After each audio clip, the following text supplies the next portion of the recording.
Part 1, The Discovery. It was a typical Friday evening when my whole world started to unravel. I just returned home after a long, exhausting day at work. My girlfriend, Emily, was still at the office, so I had the apartment to myself. We had been together for nearly 4 years, and I'd always felt lucky. Emily was thoughtful, beautiful, and seemed entirely devoted. But that night, everything changed. As I was tidying up our bedroom, my elbow accidentally knocked against her nightstand, causing the drawer to slide open slightly.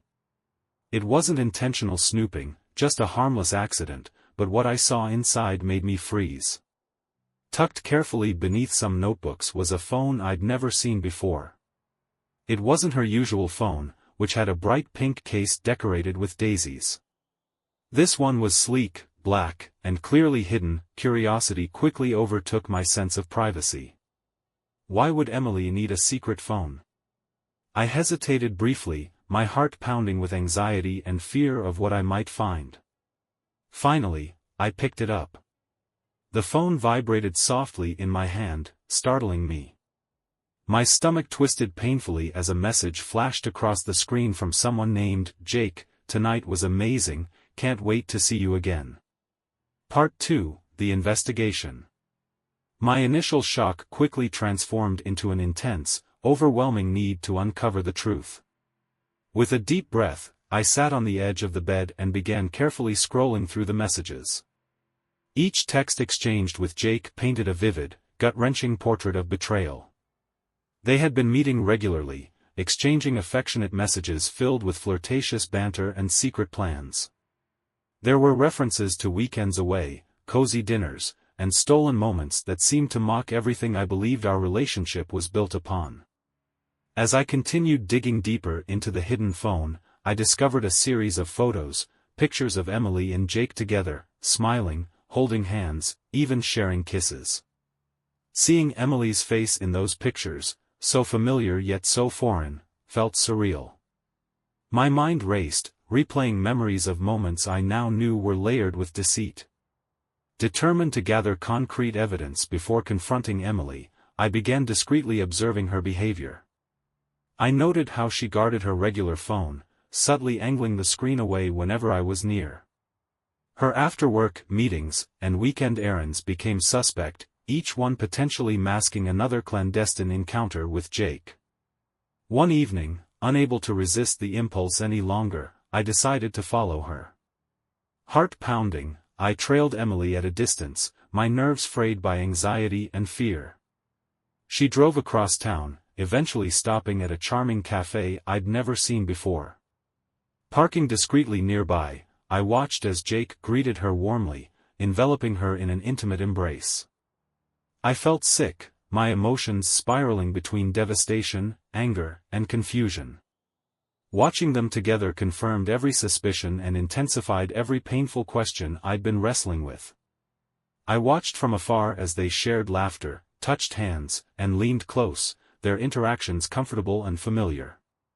After a torturous hour, they parted with a lingering hug, each heading back to their separate lives. When Emily arrived home later that evening, I masked my turmoil, greeting her with forced casualness. Every interaction now felt tainted, every conversation loaded with unspoken truths. I continued observing her covertly over the next several days, noting every unusual phone call, every carefully disguised absence. Each revelation chipped away at the trust and love I had once so firmly believed in. Days turned into weeks, my life consumed by this silent, agonizing investigation. I gathered screenshots, timestamps, and locations, building an irrefutable case of betrayal. Yet, as my collection of evidence grew, so did my internal struggle. Should I confront Emily immediately, or continue gathering proof until there was nowhere left for deception to hide? Finally, after weeks of sleepless nights and constant anguish, I realized that I couldn't live this way any longer. My decision was made, would confront Emily and demand the truth, no matter how painful it might be. Part 3, Confrontation and Closure. The day I chose to confront Emily was etched into my memory forever. It was a Sunday afternoon, bright and deceptively calm. My stomach churned anxiously as I rehearsed what I needed to say. Each word felt inadequate for the storm raging inside me. I paced the living room nervously, glancing repeatedly at the clock, counting down the minutes until Emily returned from her so-called yoga class, now undoubtedly just another fabricated cover. When I finally heard her keys jingling in the door, my heart pounded violently, echoing painfully in my chest. Emily walked in with her usual cheerful greeting, oblivious to the confrontation awaiting her. She stopped abruptly when she noticed my rigid posture and the cold expression on my face. "Hey," she began cautiously, her eyes narrowing slightly in confusion. "What's wrong?" "We need to talk," I said, my voice surprisingly steady, though I felt anything but calm. Concern flickered across her features as she placed her yoga mat down carefully. "Okay," she said slowly, sitting on the couch opposite me. "What's going on?" Taking a deep breath, I reached into my pocket, retrieving her hidden phone. Her eyes widened instantly, panic and guilt flashing unmistakably across her face. "Do you want to explain this?" I demanded, my tone icy as I handed the phone to her. Emily's expression shifted rapidly from shock to shame, tears immediately springing to her eyes. "How did you?" she whispered, barely audible. "I found it by accident," I replied bitterly. "But it's what I found inside that's the real problem." "Who is Jake?" She looked down, unable to meet my gaze, her hands trembling as tears streamed silently down her cheeks. "I never meant to hurt you," she began weakly, her voice shaking. "It started as nothing, just a friendship that went too far." "Friendship?" I interrupted harshly, bitterness seeping into every word.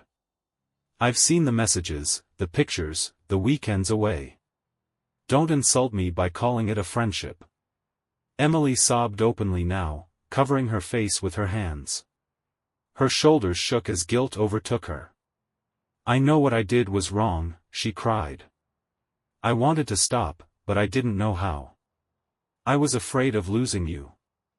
I felt anger surge through me again, mingling painfully with sorrow. "If you were afraid of losing me, why betray me in the first place? Why keep lying every single day?" Emily looked up, her eyes red and pleading. "I was weak. I was selfish. I thought I could keep things separate, but it spiraled out of control. I've regretted it every day." I stared at her, torn between empathy and lingering fury. "I don't know if I can ever trust you again, Emily. How could I possibly forgive this?" She moved toward me desperately, reaching out, but I recoiled instinctively, pain etched clearly across my face. "Please," she whispered brokenly. "I'll do anything to make this right." We sat in a tense, heavy silence, each moment more agonizing than the last. Eventually, I spoke, my voice thick with emotion. "I think we both know it's too late for that. The trust is broken, Emily. Completely shattered." Her sobs intensified as the finality of my words sank in. It felt like an eternity passed before I finally stood, emotionally drained and exhausted. "I'm going to stay with a friend for a while," I told her softly, avoiding her pleading eyes. "I need time to process everything." As I packed a few essentials and prepared to leave, Emily sat quietly, tears streaming silently down her face. Standing at the door, I hesitated briefly, glancing back at the life we once shared, now fractured beyond repair. Without another word, I stepped into the hallway, closing the door gently behind me. Walking away from our apartment felt surreal, each step heavier than the last. It was a painful realization that my life had irreversibly changed. Despite the agony, there was a sense of closure, a bitter relief in finally facing the truth. Months later, the wound still lingered, but I began to heal, learning to trust again and rebuild my life piece by painful piece. The betrayal taught me hard lessons, about love, honesty, and the delicate balance that holds relationships together. Most importantly, I learned that truth, however painful, always offers a path forward.